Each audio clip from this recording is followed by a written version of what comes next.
آپ لوگ رہتے ہیں؟ بدری ناتھ نے مایوسی سے بولا۔ ہاں، اور ہم نے، میرا مطلب ہے میرے بیٹے نے یہ گھر پنڈت کرپا رام سے خریدا تھا۔ اور کرپا رام کب سے یہاں رہتے تھے؟ ہمیں نہیں معلوم۔ بڑی مہربانی بھائی، بدری ناتھ نے کہا۔ یہاں سے مایوس ہونے کے بعد اس نے بھگوتی پرساد کے گھر کا رخ کیا۔ بچے بھگوتی پرساد کے پاس ہی ہوں گے، اس نے سوچا۔ بھگوتی پرساد کے بارے میں پتہ چلا کہ کوئی 11 یا 12 سال پہلے انہوں نے یہ گھر بیچ دیا اور کہیں چلے گئے۔ کہاں گئے اس کا کوئی پتہ نہیں۔ اس نے ٹھنڈی سانس لی اور وہاں سے بھی واپس پلٹ پڑا۔ اب کوئی ٹھکانہ نہیں رہا، کوئی ایسی شکتی نہیں تھی اس کے پاس جس سے وہ اپنے بچوں کے بارے میں معلوم کر سکے۔ پھر ریلوے اسٹیشن کے شیڈ کے بینچ پر بیٹھے بیٹھے اس نے سوچا کہ اس نے بچوں کا کیا اچار ڈالنا ہے۔ شردا نے بچوں کو بھی ذہنی طور پر اس سے بالکل دور کر دیا تھا، اور اب تو وہ جوان ہو گئے ہوں گے، سب کچھ بھول گئے ہوں گے۔ بھگوتی پرساد اگر زندہ بھی ہوئے تو انہوں نے کون سا بچوں کو یاد دلایا ہوگا؟ بیکار ہے سب کچھ۔ زندگی کے جتنے بھی باقی دن ہیں تنہا ہی گزارنے ہوں گے۔ اور پھر وہ سڑکوں پر مارا مارا پھرنے لگا۔ جو تھوڑے بہت پیسے اس کے پاس تھے انہیں خرچ کرتا رہا، کہیں دل نہیں لگ رہا تھا۔ اس شہر کی ہوائیں اسے زہریلی لگ رہی تھیں۔ وہ بس ادھر ادھر مارا مارا پھرتا تھا۔ حلیہ اتنا خراب ہو چکا تھا کہ بعض اوقات تو لوگ اسے فقیر سمجھ کر پیسے دینے کی کوشش کرنے لگتے تھے۔ وہ ہاتھ جوڑ کر ان سے کہتا، بھائی میں فقیر نہیں ہوں، مجھے کچھ نہیں چاہیے۔ ایک دن ریلوے اسٹیشن پر بیٹھا ہوا تھا، ایک ٹرین آئی، اس پر چڑھ گیا اور ڈبے میں بیٹھ گیا۔ تھوڑی دیر کے بعد ٹرین چل پڑی۔ سفر جاری رہا۔ ٹی ٹی نے اسے فقیر سمجھ لیا، چنانچہ اس سے ٹکٹ بھی نہیں مانگا۔ برابر میں بیٹھے ہوئے ایک گھرانے نے کھانے کے وقت اسے کھانے کے لیے دیا۔ پوریاں بھاجی، اس نے دونوں ہاتھ پھیلا کر یہ چیزیں لے لیں۔ سفر جاری رہا۔ اس وقت رات کے 3 بجے تھے جب ٹرین ایک اسٹیشن پر رکی تھی۔ بس یوں ہی اس نے باہر نگاہ ڈالی۔ ریلوے اسٹیشن پر جو لکھا بورڈ تھا اس پر گنگن پوری لکھا ہوا تھا، اور اچانک ہی اس پر چرن نندی کی بات یاد آ گئی۔ کوئی منزل تو تھی نہیں، کوئی ٹھکانہ تو تھا نہیں، کہیں مخصوص جگہ جا کر رکتا۔ گنگن پوری پر اتر پڑا۔ اسے 2 مندری کے بارے میں بھی یاد تھا۔ اسٹیشن پر چند اور مسافر بھی اترے تھے۔ ٹرین تھوڑی دیر کے بعد آگے بڑھ گئی اور وہ ادھر ادھر دیکھنے لگا۔ یہاں سردی کچھ زیادہ ہی تھی، ویسے بھی پہاڑی مقام تھا اور اسٹیشن کے کھلے ہوئے حصوں سے دور دور تک دھند میں لپٹی ہوئی پہاڑیاں نظر آ رہی تھیں۔ گنگن پوری، 2 مندری، چلو بھائی، دنیا میں اپنا کوئی ٹھکانہ تو ہے نہیں، دیکھ لیتے ہیں کہ یہ 2 مندری بھی کیا چیز ہے۔ یہ سوچ کر وہ ریلوے اسٹیشن سے باہر کی جانب چل پڑا۔ شہر جیسا بھی تھا، صاف ستھرا تھا۔ رات کے 3 بجے تھے۔ اسٹیشن کے سامنے والی سڑک پر دونوں طرف لائٹیں لگی ہوئی تھیں۔ اس نے سوچا کہ رات کے 3 بجے تو کہیں جانا مناسب نہیں ہے۔ ایک جگہ برگد کے درخت کے نیچے کچھ لوگ لمبی تان کے سو رہے تھے۔ وہ اسی برگد کے درخت کی جانب بڑھ گیا اور اس نے ایک جگہ منتخب کر لی۔ قرب و جوار میں سرخ اینٹیں پڑی ہوئی تھیں۔ ایک اینٹ کے سر کے سرہانے رکھ کر وہ لیٹ گیا اور سوچوں میں ڈوب گیا۔ چرن نندی کی باتیں اس کے دماغ میں آ رہی تھیں اور وہ سوچ رہا تھا کہ وہ 2 مندری کو دیکھے گا کہ وہ کیا چیز ہے۔ دل میں کوئی امنگ نہیں تھی۔ نا امیدی اور پریشانیوں نے اس طرح اس کے وجود کو جکڑ رکھا تھا کہ بس تھکن، تھکن اور صرف تھکن۔ اس تھکن کے علاوہ اس کی زندگی میں اور کچھ باقی نہیں رہ گیا تھا۔ لیکن دل کے کسی گوشے میں ایک امید ضرور تھی کہ جیے اور جیتا رہے۔ پتہ نہیں کیوں یہ احساس اس کے دل میں موجود تھا۔ دنیا نے اسے جو کچھ دیا تھا بہت ہی بھیانک تھا۔ کبھی کبھی اس کے دل میں یہ احساس ابھرتا تھا کہ اپنے ساتھ ہونے والی ناانصافیوں کا انتقام لے کر اس دنیا سے، لیکن کمزور اور نحیف وجود کو دیکھ کر اسے اپنے خیال پر خود ہی ہنسی آ جاتی تھی۔ میں تو وہ کچلا ہوا انسان ہوں جس کے اندر جینے ہی کا حوصلہ بیدار ہو جائے تو بڑی بات ہے۔ بھلا میں کسی سے کیا انتقام لے سکتا ہوں؟ کبھی کبھی وہ خواب دیکھنے لگتا تھا، ایسے خواب جن میں وہ ایک انتہائی طاقتور انسان کی حیثیت سے ہو اور دنیا اس کے سامنے بے بسی سے کہہ لگا رہی ہو۔ ایسے خواب اسے زندگی کا حوصلہ دیتے تھے۔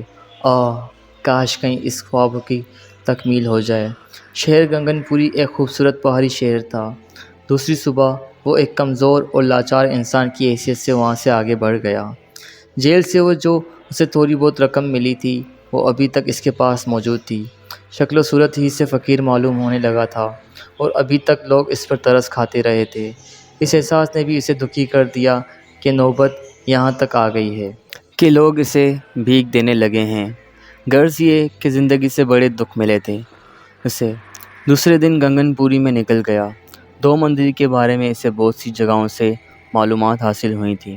پھر وہ ایک ایسی جگہ پہنچا تھا جہاں سے 2 مندر کو دیکھا جا سکتا تھا۔ خاصی بلندی پر تھا۔ یہاں بھی وہی کہانیاں تھیں کہ 2 مندر میں ایک طرف نیکی کا دیوتا وشنو ہے اور دوسری طرف کا علاقہ بھوت کنڈال کہلاتا ہے۔ یہ خاصی مشہور جگہ تھی اور لوگ اکثر یہاں آیا کرتے تھے۔ بھوت کنڈال میں دامن میں گہری کھائی تھی جہاں پہلے سے معلومات کے مطابق نامرادیوں اور محرومیوں کا شکار مایوس نوجوان اور اپنی عصمتوں کے موتی لٹانے والی دوشیزائیں خودکشی کے لیے آ جایا کرتی تھی۔ وہ اس بت کے آگے خودکشی کرنے سے پہلے سجدہ ریز ہوتے تھے اور اپنی روحوں کی نجات کے لیے دعائیں مانگا کرتے تھے اور پھر اس کی شعلہ بار آنکھوں سے نکلتی ہوئی شعاؤں سے محصور ہو کر اس چوٹی سے چھلانگ لگا دیا کرتے تھے۔ بہرحال یہ ساری کہانیاں اس نے سنی۔ دل میں جو احساس تھا اور جو چرنندی نے کہانیاں سنائی تھیں وہ اس کے ذہن میں زندہ ہو گئی تھیں۔ پھر سر شام ہی ہلکی ہلکی بوندا باندی ہونے لگی۔ ماحول میں تاریکی چھا گئی لیکن اسے ان باتوں کی کوئی پرواہ نہیں تھی۔ رات کے گھور اندھیرے میں بجلی کے کوندے کا سہارا لیتا ہوا وہ ایک پراسرار سائے کی مانند پہاڑ کی بلندیوں کی جانب رینگنے لگا۔ رفتار بہت زیادہ تیز نہیں تھی لیکن اس کے اوپر ایک عجیب سی دیوانگی سوار تھی۔ ایسا لگتا تھا کہ جیسے بادلوں کی گھن گرج اور موسلادھار بارش کا شور اس کے لیے کوئی اہمیت نہیں رکھتا، جو تھوڑی دیر پہلے ہی شروع ہوئی تھی۔ آخرکار پہلی چوٹی پر کسی حد تک دم لے کر وہ اس ویران میدان کی جانب چل پڑا جو نہ جانے کتنے زمانے سے یہاں موجود تھا۔ یہاں رات تو رات دن کے سناٹے میں بھی ادھر سے گزرتے ہوئے دہشت کی تھر تھری بدن میں دوڑ جاتی تھی۔ پھر اس کے علاوہ اس بارے میں جو پراسرار روایتیں سنی تھیں اس نے وہ اپنی جگہ ایک الگ ہی حیثیت رکھتی تھی۔ وہ ایک پراسرار سائے کی طرح بجلی کی چمک میں لبادہ اوڑھ کر اپنی بدنما شکل اختیار کر چکا تھا۔ لمبے قد و قامت کا مالک کمزور نحیف عمر رسیدہ جھریوں سے بھرا ہوا چہرہ لیے وہ آہستہ آہستہ مندر کی شکتہ دیواروں کے درمیان سے گزرتا ہوا آخرکار اس 2 مندر میں داخل ہو گیا۔ اس بارے میں اس نے کوئی فیصلہ نہیں کیا تھا کہ وہ کون سے دروازے سے اندر جائے گا، بس جو پہلا دروازہ اسے نظر آیا وہ اسی سے اندر داخل ہو گیا اور پھر اس نے مجسمے کو دیکھا۔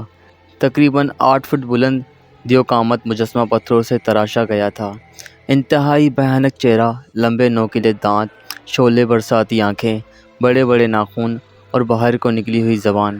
کہا جاتا کہ دیوتاؤں نے کسی خاص دن اس شیطان کو یہاں قید کر دیا تھا اور اس کے بعد اس نے یہیں اپنا مسکن بنا لیا۔ وہ اس خوفناک مجسمے کو دیکھتا رہا جسے دیکھ کر دل پر انتہائی ہیبت طاری ہوئی تھی۔ پھر وہ گھوم کر دوسری طرف آیا جہاں وشنو بھگوان کا مجسمہ موجود تھا۔ آہستہ آہستہ اس کے اندر ایک اعتماد، ایک خودداری پیدا ہوتی چلی گئی۔ اسے یوں لگا جیسے کہ اس کے کمزور اور ناتواں جسم میں ایک اور روح داخل ہو گئی ہو، ایک طاقتور اور توانا جو اپنے بارے میں خود بھی فیصلے کر سکتی ہو۔ تبھی اس کی آواز ابھری، وشنو بھگونتی، عظیم وشنو، کو تو جانتا ہے میرا جیون کیسے گزرا؟ میں نے نیکیوں سے جیون کا آغاز کیا اور نیکیوں ہی کے سہارے زندگی گزارتا رہا۔ تو جانتا ہے کہ اس سنسار میں جینے کے لیے میں اپنے آپ پر بھی نہیں بلکہ اپنی نیکیوں پر بھروسہ کیا تھا۔ میری ماتا نے میرے لیے جو کچھ کہا اور کیا میں نے اسے اپنے جیون کا مقصد سمجھ لیا، پر میرا جیون جس طرح سے بھی گزرا تو جانتا ہے۔ میں نہیں جانتا وشنو بھگوان کہ مجھے کیا کرنا چاہیے۔ اگر تو سمجھتا ہے کہ اس سنسار میں جینے کا مجھے کوئی حق نہیں ہے تو مجھے ہمت دے کہ میں آگے بڑھ کر اس کھائی میں کود جاؤں۔ تو جانتا ہے کہ میرا سارا جیون زخموں سے چور ہے، نہ تو میری زندگی میں کوئی ساتھی ہے، میرے بچے بھی مجھ سے چھین لیے گئے ہیں، میری چلتی پھرتی لاش میرے لیے بوجھ بن کر رہ گئی ہے، اور آج یہ طے کر کے نکلا ہوں کہ میرا فیصلہ یا تو کرے گا یا پھر بھوت کنڈال کا باسی۔ سانولی، مہا سانولی، وشنو بھگوان، اگر تو مجھے خود نہیں ملتا تو میں اپنی ناپاک روح سانولی کے حوالے کر کے مطمئن ہو جاؤں گا۔ بول میرے لیے کیا فیصلہ ہے؟ اس نے کہا اور گھٹنے ٹیک کر اپنی نگاہیں وشنو کے بت کے پتھریلے جسم کی جانب مرکوز کر دیں۔ لیکن نہ تو کوئی تبدیلی ہوئی نہ ہی کوئی آواز ابھری، البتہ آسمان پر بجلی کا زور شور سے کڑک رہی تھی اور بادلوں کی گرج سے پہاڑیاں گونج رہی تھیں۔ وہ پیاسی نگاہوں سے وشنو بھگوان کو دیکھتا رہا اور اپنی جگہ سے اٹھ کر دوسری طرف آ گیا۔ خوفناک مجسمہ اسے عجیب سی نگاہوں سے دیکھ رہا تھا۔ تب اس کے منہ سے آواز نکل گئی، بھوت کنڈال کے باسی، برائیوں کے مرکز میں جانتا ہوں کہ تو برائی کا دیوتا ہے، تو سانولی ہے، تو گناہوں کا مسکن ہے، مگر میں تیرے دامن میں اپنا لینا چاہتا ہوں۔ وشنو بھگوان نے مجھے کوئی سہارا نہیں دیا، تو اے مردود مجھے تیرے دامن کو پناہ چاہیے۔ بول کیا تو میری بے قرار روح کی قربانی قبول کر سکتا ہے؟ بول مجھے جواب دے، جواب دے۔ اسی وقت محیط کے شکستہ گنبد میں ایک آواز ابھری، ہاں ہاں میں تجھے اپنے چرنوں میں سویکار کرتا ہوں۔ اس کی نگاہ میں بدھ کے چہرے پر پڑی تو اس نے دیکھا کہ اس کی آنکھوں سے چنگاریاں نکل رہی تھیں اور اس کی تھوتنی سے لٹکے ہوئے ہونٹ ہل رہے تھے۔ ہزاروں لاکھوں سال سے تیرے جیسے میرے چرنوں میں آتے ہیں اور میرے سامنے اپنے گناہوں کا اقرار کر کے اپنی بے قرار روح کا تحفہ پیش کرتے ہیں۔ تو نے بھی ایسا ہی کیا ہے۔ میں اپنی رعایا میں زیادہ سے زیادہ اضافہ چاہتا ہوں۔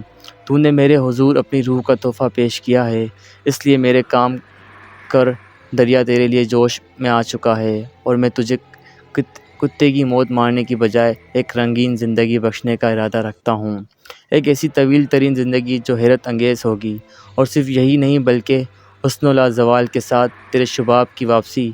دولت، بے پناہ دولت، عیش و عشرت، طاقت، جاہ و حشمت، وہ کچھ تجھے کبھی نہیں ملا کیا سمجھا؟ میں تجھے وہ سب کچھ دینے کو تیار ہوں۔ یہ کوئی دھوکہ نہیں تھا، کوئی ایسی آواز نہیں تھی جو اس کے اندر سے ابھر رہی ہو، بلکہ ہیبت ناک مجسمہ اپنی آواز میں بول رہا تھا۔ کیا تو مجھے دھوکہ دے رہا ہے سانولی بھوت کے کنڈال کے باسی؟ بول، کیا تو مجھے دھوکہ دے رہا ہے؟ میری مجبوریوں کا مذاق اڑا رہا ہے؟ کیا تو نہیں جانتا کہ تیرے بھگوان کے بعد میں دوسری لامحدود طاقتوں کا مالک ہوں؟ کیا میرے بارے میں تو نے نہیں سن رکھا کہ بھگوان میرے بارے میں خود عاجز ہے؟ فرشتے اب بھی مجھ سے خوف کھاتے ہیں۔ کیا تو نہیں جانتا کہ اس وقت تیرے اس سنسار میں سب سے بڑی حکومت میری ہی ہے؟ کیا تو نہیں جانتا کہ خدا کے بندے اب خدا کی خدائی سے نکل کر میری خدائی کا اقرار کرنے لگے ہیں؟ کیا تو نہیں جانتا کہ ساری نیکی قوتیں میرے آگے سر جھکا کر کھڑی ہو گئی ہیں؟ سنسار میں ہر جگہ میرا ہی بول ہے۔ کیا کہہ رہا ہے؟ بھوت کنڈال کے باسی نے ایک بھیانک کہکا لگایا اور پہاڑوں کی چوٹیاں تھرا اٹھیں۔ برا بدری ناتھ گھبرا کر سجدے میں گر گیا۔ تبھی دوبارہ آواز سنائی دی، کھڑا ہو جا بدری ناتھ، کھڑا ہو جا، اٹھ جا، آج سے تو میرے چیلوں میں سے ایک چیلا خاص ہے۔ کیا سمجھا؟ بدری ناتھ نے آہستہ آہستہ زمین سے سر اٹھا کر اسے دیکھا۔ اس کے قدم ڈگمگا رہے تھے، آواز تھرا رہی تھی۔ پھر اس نے کہا، بتا اے عظیم طاقت، مجھے کیا کرنا ہے؟ مجھے وہ راستہ دکھا جس کا تو مجھ سے وعدہ کر رہا ہے۔